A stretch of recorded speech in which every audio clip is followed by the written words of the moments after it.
Around the turn of the 20th century, in order to save the dying heliocentric model from the conclusive experiments of Airy, Michelson, Morley, Gale, Sagnac, Cantor, Nordmeyer, and others, Albert Einstein created his special theory of relativity, a brilliant revision of heliocentrism which in one philosophical swoop banished the universal ether from scientific study, replacing it with a form of relativism which allowed for heliocentrism and geocentrism to hold equal merit. If there is no absolute etheric medium within which all things exist, then hypothetically one can postulate complete relativism with regard to the movement of two objects, such as the Earth and Sun.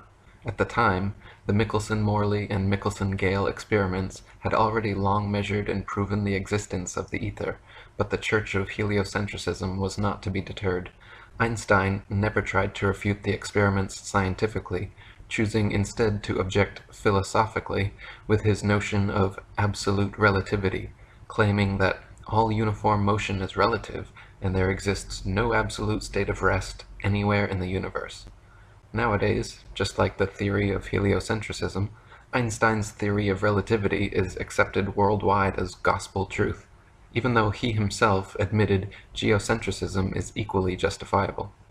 Albert Einstein said, "The struggle so violent in the early days of science between the views of Ptolemy and Copernicus would be quite meaningless. Either coordinate system could be used with equal justification.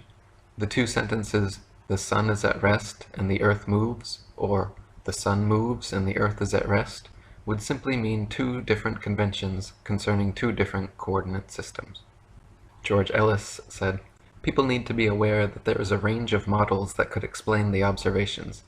For instance, I can construct you a spherically symmetrical universe with Earth at its center, and you cannot disprove it based on observations. You can only exclude it on philosophical grounds. In my view, there is absolutely nothing wrong in that. What I want to bring into the open is the fact that we are using philosophical criteria in choosing our models. A lot of cosmology tries to hide that." Einstein's necessary modification to the heliocentric theory ultimately resulted in transforming it into the acentric theory of the universe, because the sun was no longer the center of anything, and all motion was only relative.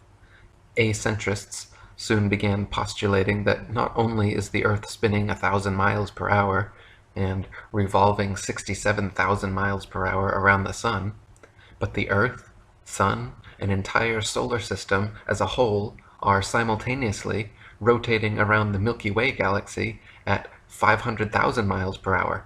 Furthermore, the entire galaxy with the Earth, Sun, and entire solar system are also simultaneously shooting 670 million miles per hour through the universe away from a Big Bang explosion at the beginning of time. E. Eschini said, "The theory of the three, now four, motions of the Earth and subsequent relativity is the result of trying to cover up one lie by another. They say that as we whirl in London at the rate of nearly 11 miles a minute, we are shooting into space around the sun at nearly 20 miles a second, and the sun itself moves around a point in space at the immense speed of 150 million miles in a year, pulling our poor Earth with him at the added speed, the distance that separates us from the sun, and in this maddening whirlwind of motions, they try to apply Euclid's spherical trigonometry to locate distances, which data was intended by Euclid to determine fixed points only, with the result that they have brought out wild calculations which have been fostered dogmatically on a gullible world, but are about as infallible as the utterances of Borgia." When Einstein first introduced his theory of relativity to the world, he often used the analogy of a wagon rolling along the street as an illustration. "What we mean by relative motion," he stated in a Princeton University lecture, "in a general sense, is perfectly plain to everyone. If we think of a wagon moving along a street, we know that it is possible to speak of the wagon at rest and the street in motion, just as well as it is to speak of the wagon in motion and the street at rest. That, however, is a very special part of the ideas involved in the principle of relativity. Gerard Hickson says, "That would be amusing if we read it in a comic paper, but when Professor Einstein says it in a lecture at Princeton University, we are expected not to laugh. That is the only difference. It is silly, but I may not dismiss the matter with that remark, and so I will answer quite seriously that it is only possible for me to speak of the street moving while the wagon remains still, and to believe it, when I cast away all the experience of a lifetime and am no longer able to understand the evidence of my senses, which is insanity. Such self-deception as this is not reasoning, it is the negation of reason, which is the faculty of forming correct conclusions from things observed, judged by the light of experience. It is unworthy of our intelligence and a waste of our greatest gift, but that introduction serves very well to illustrate the kind of illusion that lies at the root of relativity. When he suggested that the street might be moving, while the wagon with its wheels revolving was standing still, he was asking us to imagine that in a similar manner the earth we stand upon might be moving, while the stars that pass in the night stand still. It is a case of appeal, where Einstein appeals in the name of a convicted Copernican astronomy against the judgment of Michelson, Morley, Nordemeyer, physics, fact, experience, observation, and reason. On the surface, relativity may seem plausible enough, especially when presented by a charismatic character of Einstein's caliber, but is it really so simple and straightforward? In fact, Einstein's theory of relativity is so complicated and convoluted that when it first came to the public's attention, it was said that there were probably less than a dozen people on Earth capable of understanding it. After Einstein presented his theory to the Royal Astronomical Society, philanthropist Eugene Higgins offered a prize of $5,000 for the best explanation of relativity in essay form, describing it so the general public could understand what it was all about. Prize winner Mr. L. Bolton himself admitted that even when stated in its simplest form, it remains a tough proposition.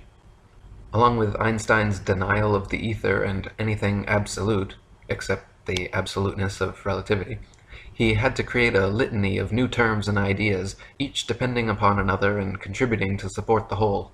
For example, Einstein claimed that there was no ether, that time is a fourth spatial dimension, that infinity and eternity do not exist, and that light is a material thing.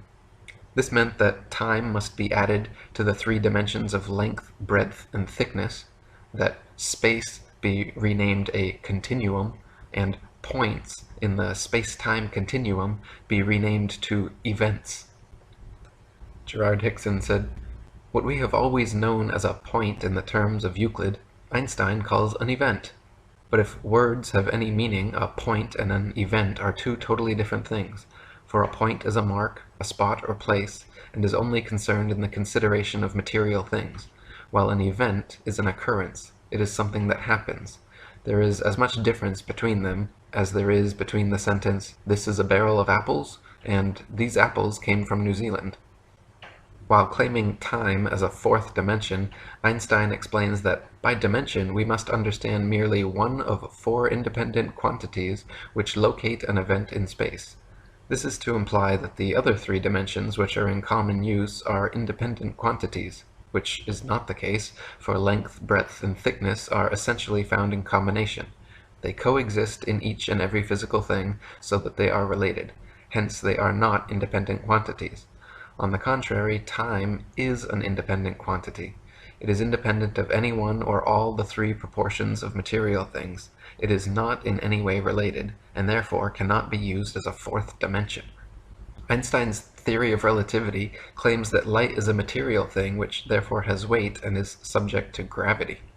This idea meant starlight could now bend under its own weight and curve its path based on the distance and mass of objects along with its trajectory, which allowed heliocentrists like Einstein to claim stars are in reality not where they appear to be, and that with his new geometry, the stars must be moved to much farther away than previously assumed.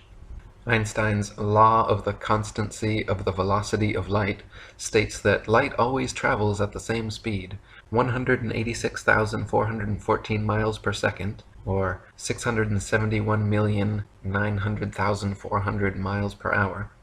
But Einstein also claims that gravity causes light to bend towards massive objects along its trajectory. If a ray of light can be said to bend, curve, or deviate from its course due to the gravitational pull of masses in its path, it must by necessity accelerate when approaching and decelerate when receding from these things.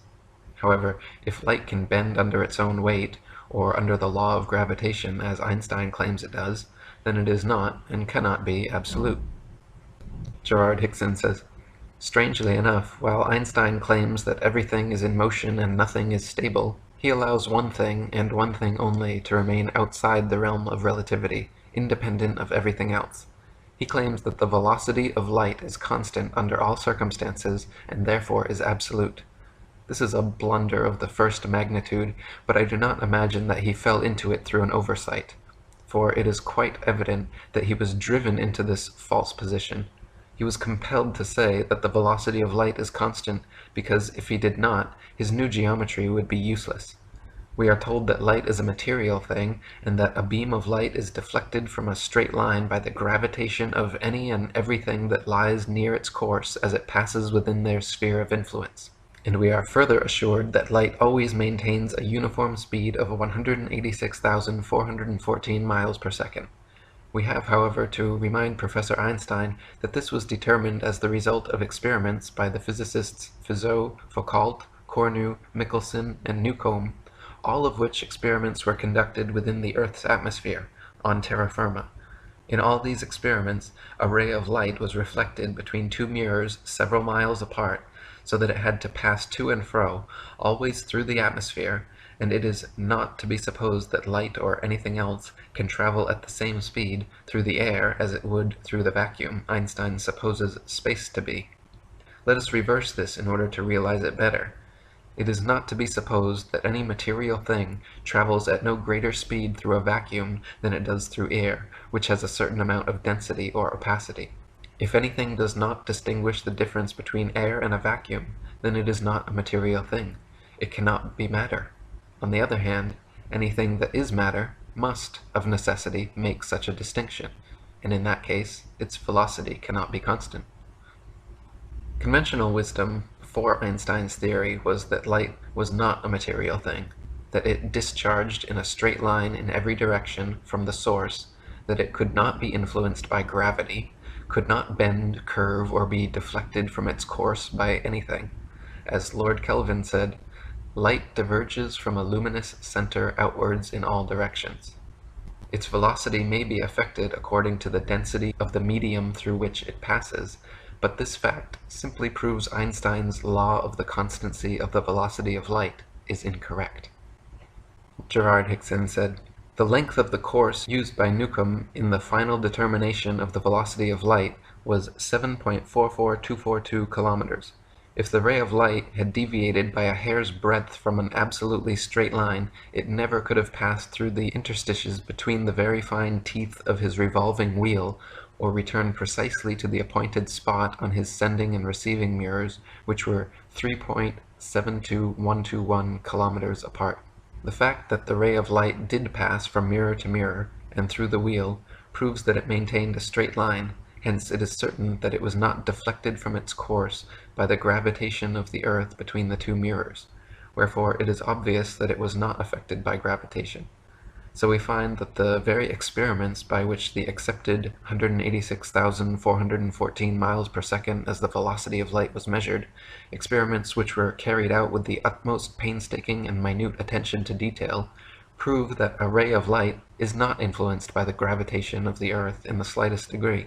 Therefore, if those experiments were good enough to warrant all the world in accepting the velocity of light, they may be equally well adduced as proof that a ray of light does not bend by its own weight, and that light is not affected by gravitation.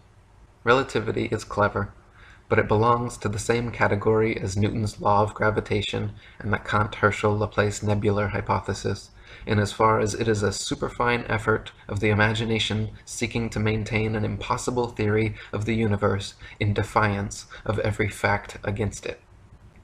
And Robert Sugenis said, as for Einstein, if you want to believe that lengths shrink when an object moves, time changes in the process and its mass increases, just so you can explain the anomalies of Michelson's experiment, that's your privilege.